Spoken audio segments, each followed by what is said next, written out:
Bonjour mes amis rêveurs et chers visiteurs qui venez de découvrir cette chaîne des rêves. Aujourd'hui, je viens vers vous pour vous faire plusieurs annonces. Donc déjà que les sites dont je vous parlais sur la dernière vidéo sont en ligne et sont dans la barre de description pour les petits curieux. Et je me suis enfin décidée aujourd'hui à vous donner une vidéo sur le rêve, mais dans une généralité, c'est-à-dire la définition du rêve. Qu'est-ce que c'est un rêve? Donc évidemment, vous savez avec moi que je suis très attachée à la notion de la liberté de réfléchir et d'avoir sa propre manière de penser. Donc évidemment, avant tout, je vous pose à vous cette question. Pour moi, qu'est-ce que c'est le rêve?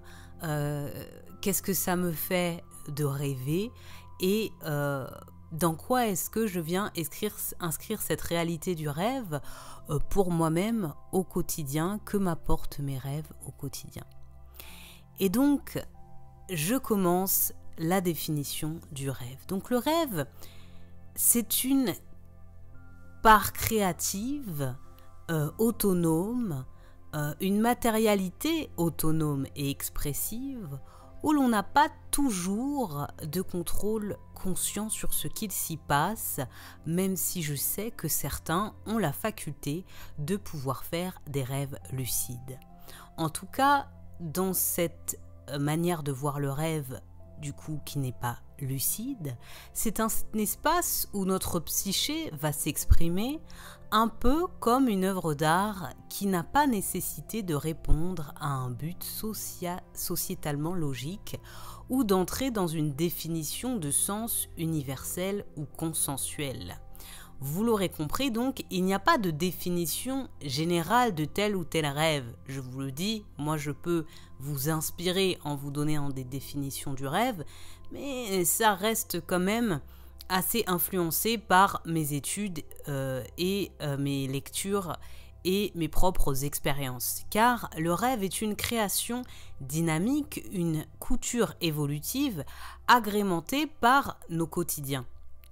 Ces rêves sont donc des créations qui ont du sens pour avant tout notre monde intérieur, pour notre propre individuation, sans besoin de conformité universelle, même si ces rêves s'en nourrissent symboliquement et parce que nous venons de ces cultures.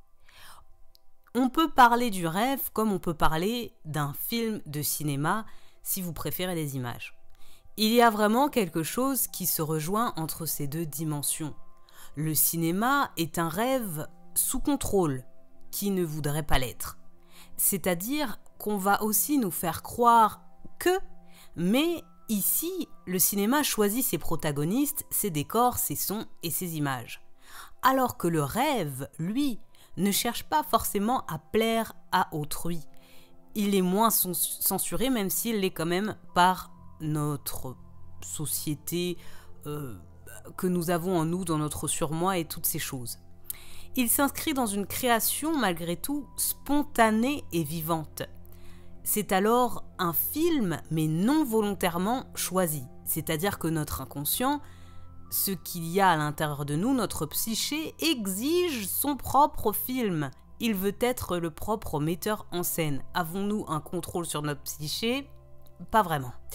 Dans cette salle de projection personnelle, nous y découvrons l'expression sincère de nos conflits, de nos peurs, de nos propres questionnements et de nos propres désirs. Le rêve est comme un acte manqué. Il nous échappe, mais il dévoile toujours quelque chose de nous-mêmes. C'est dans ce clair-obscur, à l'abri de l'autre, que viennent émerger mes secrets, mes désirs inavoués, mes expérimentations, mes questionnements. Je me projette inconsciemment dans un jeu de simulation, dans une mise en situation.